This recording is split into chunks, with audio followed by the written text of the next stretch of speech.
Adar Poonawalla's recent flight to London sent jitters through India. He arrived to speak to British media about serious threats and overwhelming pressure from top people in India that the Serum Institute was not able to deliver even more vaccine than it already was. He topped that with the announcement of a £240 million investment in the UK. India's loss for sure. But now that he's here, what could he be doing in the UK?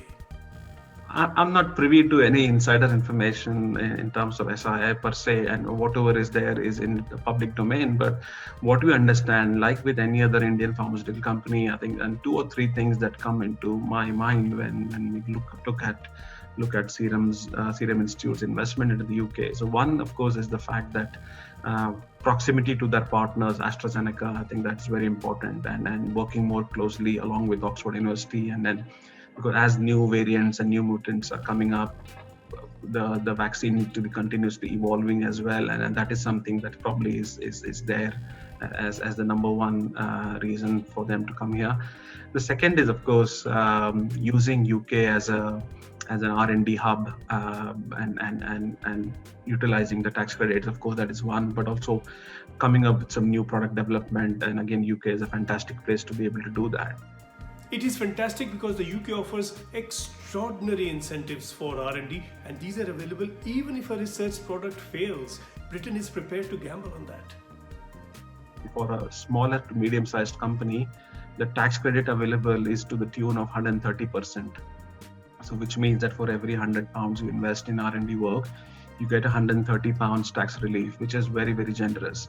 And for a larger company, you got something called as the R&D expenditure credit scheme, which gives almost a 13% tax credit on your R&D expenses.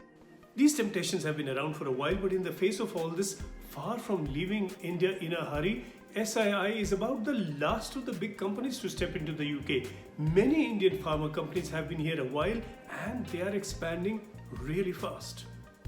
We are seeing companies in the pharma sector evolve, and in fact, in this year's tracker report that we have done with CII, the pharmaceutical companies, out of the fastest growing companies of 49 on the list, 27% of them are from the pharmaceutical sector, which has almost doubled from the 15% that was there in the previous year.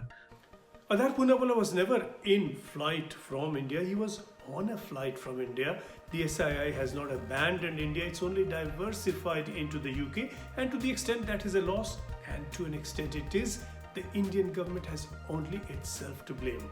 After all, the exceptional SII production brought threats rather than thanks. It could have been far worse.